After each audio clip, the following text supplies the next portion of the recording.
नमस्कार विद्यार्थी मित्रांनो, क्रिएटिव्ह मॅथ्स मराठी या आपल्या लाडक्या युट्यूब चॅनलमध्ये पुन्हा एकदा तुमच्या सगळ्यांचं सहर्ष स्वागत आहे. आज आपण चर्चा करणार आहोत अभ्यास कसा करायचा. सप्टेंबर महिना चालू आहे आणि मार्च आणि फेब्रुवारीमध्ये आपली परीक्षा आहे. म्हणजे सप्टेंबर महिन्यापासून फेब्रुवारी 2026 पर्यंत आपण आता नेमका कसा अभ्यास केला पाहिजे. बघा, काही मुलांची अजून काहीच तयारी झालेली नाहीये. 3 प्रकारची मुलं असेल, काही मुलांची शून्य तयारी झालेली असेल, काही मुलांची 50% तयारी झालेली असेल आणि काही मुलांची काहीच तयारी झालेली नसेल. तर काळजी करू नका. ज्यांची काहीच तयारी झाली नाहीये त्यांनी सुद्धा सप्टेंबरमध्ये अभ्यासाला सुरुवात करून मार्च एंडिंग पर्यंत, म्हणजे जी आपली परीक्षा होईल बोर्डाची, मार्च महिन्यामध्ये संपेल ती परीक्षा आणि फेब्रुवारीच्या दुसऱ्या आठवड्यामध्ये सुरू होईल. तर या परीक्षेमध्ये अशी मुलं सुद्धा ज्यांनी काहीच अभ्यास केलेला नाही आतापर्यंत, ज्यांचा काहीच अभ्यास झालेला नाहीये, ती मुलं सुद्धा कशा प्रकारे यश मिळवू शकतात यावर चर्चा करूयात. बघा, ही व्हिडिओ प्रत्येक प्रकारच्या मुलांनी बघा. जी मुलं टॉपर आहेत त्यांनी पण बघा आणि ज्या मुलांचा अभ्यास कमी असतो, कमी झालेला आहे, ज्यांना कमी मार्क मिळतात त्यांनी सुद्धा बघा. तर जाऊयात पटकन पुढे. मित्रांनो, सगळ्यात अगोदर आपण वाचलेलं आपल्या लक्षात कसं राहतं आणि जास्ती काळ लक्षात कसं राहावं यावर आपण अगोदर चर्चा करूयात.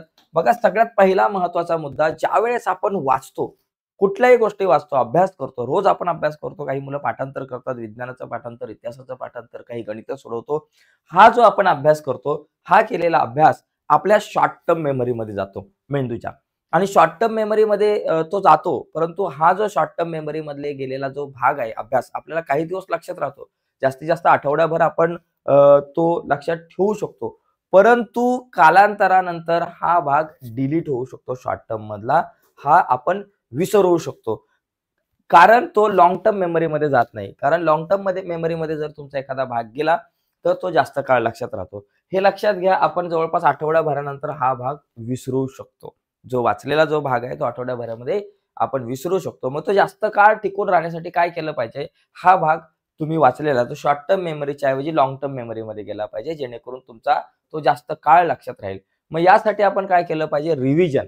बघा मित्रांनो, जे वाचलंय त्याची आठवड्याभरामध्ये तुमची रिव्हिजन झाली पाहिजे. ज्या ज्या प्रश्नांचं तुम्ही पाठांतर केलंय, वाचलेलं आहे किंवा जी गणितं सोडवलेली आहेत, त्यांची आठवडाभरानंतर एक छोटीशी रिव्हिजन होणं गरजेचं आहे.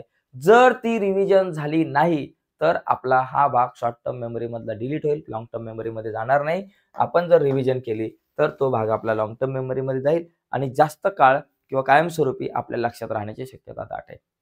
ओके, मग आपण काय केलं पाहिजे? आपण आज म्हणजे आठवड्याभरामध्ये तुम्ही जो अभ्यास करता, आठवड्याभरामध्ये, हा आठवड्याभरामध्ये केलेला अभ्यास आठवड्याच्या शेवटी म्हणजे रविवारी तो रिवाईज केला पाहिजे. रविवार किंवा शनिवार हे जे 2 वार आहे, या वारामध्ये आपण काय केलं पाहिजे, की मी आठवड्याभरामध्ये ज्या प्रश्नांची उत्तरं पाठ केलेली आहे, ज्या विषयांचा अभ्यास केलेला आहे, जी गणितं सोडवलेली आहे, त्याची मी एक रिव्हिजन घेतो. मित्रांनो, रिव्हिजन नाही घेतली, तर तुम्ही आठवड्याभरामध्ये घेतलेली मेहनत जी आहे, ती तुमची वाया जाणार आहे. कारण त्याचा काही उपयोग होणार नाही. तुम्ही जर आठवड्याभरानंतर जर तुम्ही वाचण्याचा आठवड्याभरानंतर तुम्ही ती वाचली नाही, तर तुम्ही विसरून जाल. त्याच्यामुळे तुमची मेहनत वाया जाणार आहे. त्यामुळे लक्षात घ्या, वाचायचं आहे, रोज अभ्यास करायचा आहे आणि केलेल्या अभ्यासाची वेळोवेळी एक उजळणी घेणं गरजेचं आहे, एक रिव्हिजन घेणं गरजेचं आहे. तर तो भाग आपल्या लाँग टर्म मेमरीमध्ये सेव्ह राहील आणि तो आपल्याला परीक्षा होईपर्यंत आपल्या लक्षात राहील. ओके. एक रिव्हिजन आठवड्याभराने घेणं गरजेचं आहे आणि आठवड्याभरानंतर महिन्याभराने एक रिव्हिजन घेणं गरजेचं आहे, की महिन्याभरामध्ये मी जो काही अभ्यास केलेला आहे त्याची महिन्याच्या शेवटच्या 2-3 दिवस आपण एक थोडीशी रिव्हिजन घेणं गरजेचं आहे. आणि नंतर बाकी सहामाही परीक्षा, वार्षिक परीक्षा किंवा तुमची पूर्व परीक्षा आणि बोर्डाची परीक्षा या टायमाला तर रिव्हिजन आपली होत राहते. आता यानंतर काही महत्त्वाचे मुद्दे. आता आपल्याला सप्टेंबर महिना आपला सुरू आहे आणि मार्च महिन्या आपला पर्यंत किंवा फेब्रुवारी महिन्याच्या पहिल्या आठवड्यामध्ये आपली किंवा तारीख अजून आलेली नाहीये. मागच्या वर्षी काहीतरी 21 फेब्रुवारीला परीक्षा होती. पण दुसऱ्या-तिसऱ्या आठवड्यामध्ये आपली परीक्षा सुरू होईल. तोपर्यंत आपण अभ्यास नेमका कसा केला पाहिजे? आपली आता स्ट्रॅटेजी काय असली पाहिजे या उरलेल्या काही महिन्यांमध्ये? तर त्यावर थोडीशी चर्चा करूयात. बघा, इथे काही मुद्दे आहेत. पहिला मुद्दा म्हणजे मन लावून अभ्यास जो आहे तो मन लावून करा, व्यवस्थित करा. म्हणजे अभ्यास करण्याच्या सुद्धा पद्धती आहेत. काही मुलं नुसती वाचून काढतात, नुसतीच पाठांतर करतात, घोकमपट्टी करतात.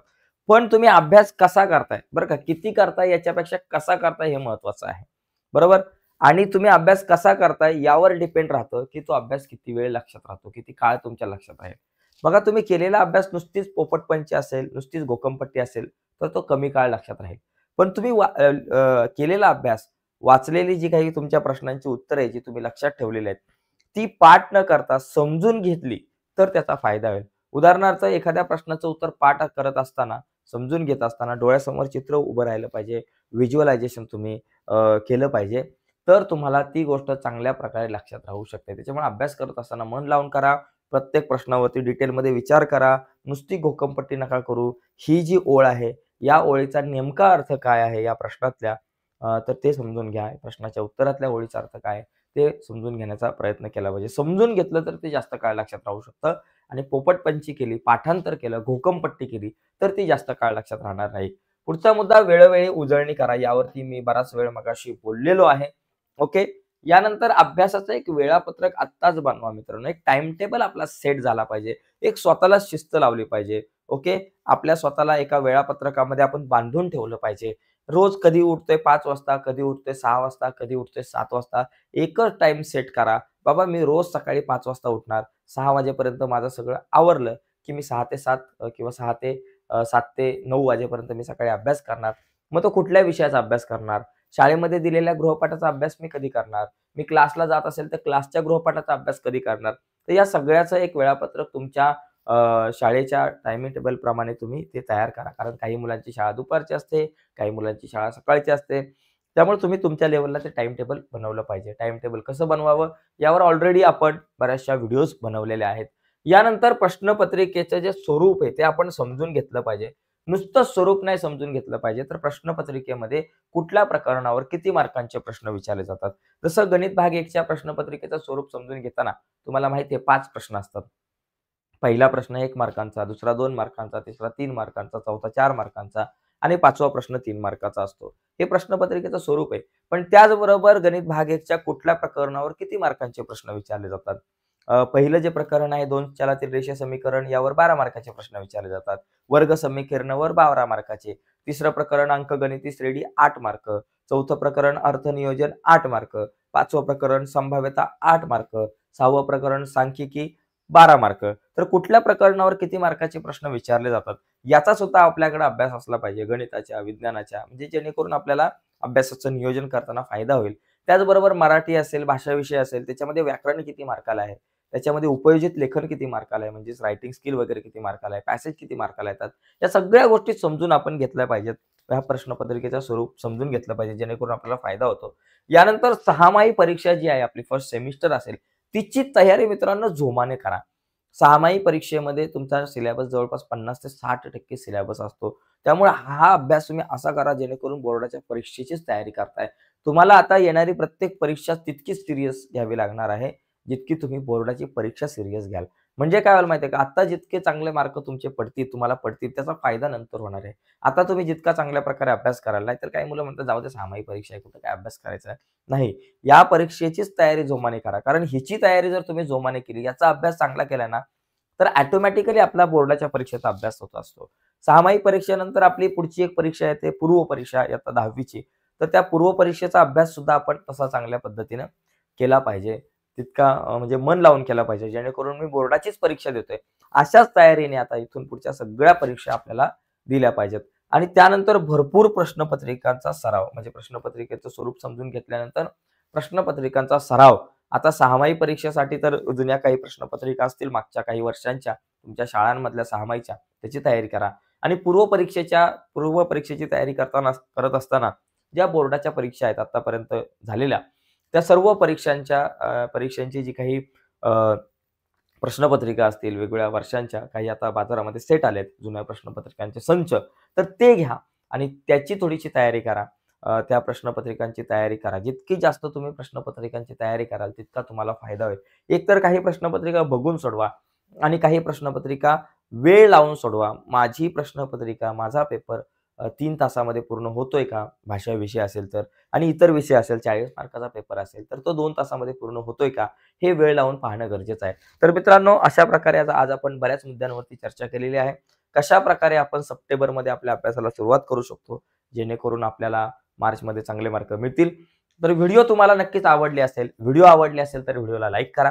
नवीन असाल आपल्या YouTube चॅनलवर, तुम्ही अजूनपर्यंत चॅनल सबस्क्राईब नसेल केला, तर आत्ताच आपला चॅनल सबस्क्राईब करा आणि त्या बाजूला असलेलं बेलचं बटन दाबा, जेणेकरून मी अपलोड केलेल्या प्रत्येक नवीन व्हिडिओची नोटिफिकेशन तुमच्यापर्यंत पोहोचेल. आणि जाता जाता एक महत्त्वाची गोष्ट सांगतो. बघा मित्रांनो, जर तुम्हाला गणित विषयात कमी मार्क मिळत असेल, गणित विषय अवघड जात असेल, तर काळजी करू नका. आपलं एक ॲप आहे. ॲपचं नाव आहे क्रिएटिव्ह मॅथ मराठी. या ॲपवर तुमच्यासाठी गणिताचा एक स्पेशल कोर्स बनवलाय. त्याच्यामध्ये काय केलंय आपण, गणित भाग 1 आणि 2 च्या प्रत्येक प्रकरणावर आपण 3 ते 4 व्हिडिओ बनवल्यात. या व्हिडिओमध्ये काय आहे, तर आत्तापर्यंत बोर्डाच्या परीक्षेला आलेल्या सगळ्या महत्त्वाच्या प्रश्नांवर आपण त्या व्हिडिओजमध्ये चर्चा केलेली आहे. त्या कोर्समध्ये चर्चा केली. त्याचबरोबर 2026च्या बोर्डाच्या परीक्षेला नेमकी कशा प्रकारची गणितं येऊ शकतात, यावर सुद्धा आपण त्या कोर्समध्ये चर्चा केलेली आहे. आणि त्याचबरोबर आठवड्यातून 3 दिवस आपण लाईव्ह येत असतो आणि त्या लाईव्ह लेक्चरमध्ये गणितावर चर्चा करत असतो. तर हा जो कोर्स आहे तुम्ही पर्चेस करू शकताय फक्त ₹49 प्रत्येक महिना. ₹49 मध्ये मोबाईलचा रिचार्ज पण येत नाही, परंतु हा कोर्स तुम्हाला बघता येईल.